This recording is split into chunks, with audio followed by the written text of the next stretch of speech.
Strictly speaking, it's a way to use crime scene behaviors and information that you get at a crime scene to try to predict the background of the offender committing those crimes. So when I say background, it could be their personality features, it could be their demographic features, it could be issues around their social life, education, and so on.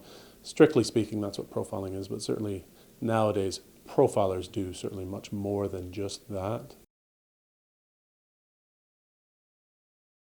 The sorts of things that you see being done in shows like Criminal Minds or Silence of the Lambs, or I mean, you can go back many years, Millennium, Profiler, all the various shows that have portrayed profilers. There's a, I think, of course, the profilers are successful, they're accurate, crimes are resolved because of their involvement. Oftentimes there's kind of a psychic or intuitive kind of component showing these individuals in the TV shows and movies doing things that are incredible.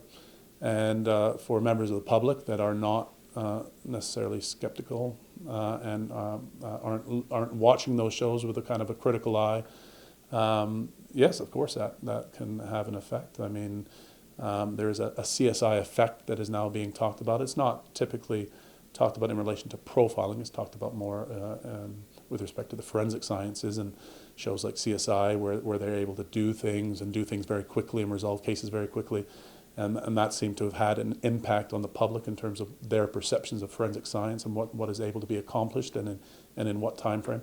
I would argue a very similar effect has happened in relation to profiling, and the public has a perception of what is possible and what can be done and how accurately it can be done that has swayed their views on it. So I think the majority of the public, certainly the non-skeptical portion of the public, I think see a lot of value in it and buy into it, but I'm not sure that's based on accurate representation of criminal profiling.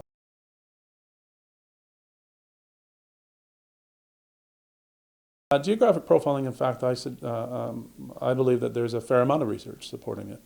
There obviously could be more. Again, I think until there's more, we have to be cautious. But I think in terms of there's been some evaluation studies of the sorts of systems that are commonly used by police agencies. And I think those evaluation studies suggest that geographic profiling can be very useful for trying to predict where offenders live or work or have anchor points. I think theoretically it makes sense that those systems work. I mean, the models of spatial behavior that drive these systems are sensible models. They have a history. There's a lot of research supporting them. They're models that explain spatial behavior in other contexts. So I think unlike these other two areas, I think, again, speaking as a researcher who tends to base his views on the research that's available, I have quite different opinions of geographic profiling. I hope that our research is not interpreted as trying to minimize the work that these people are doing. Our goal is to try to improve the situation, try to identify ways that we can improve the accuracy of these techniques and feed that back to the police so that they can do their job better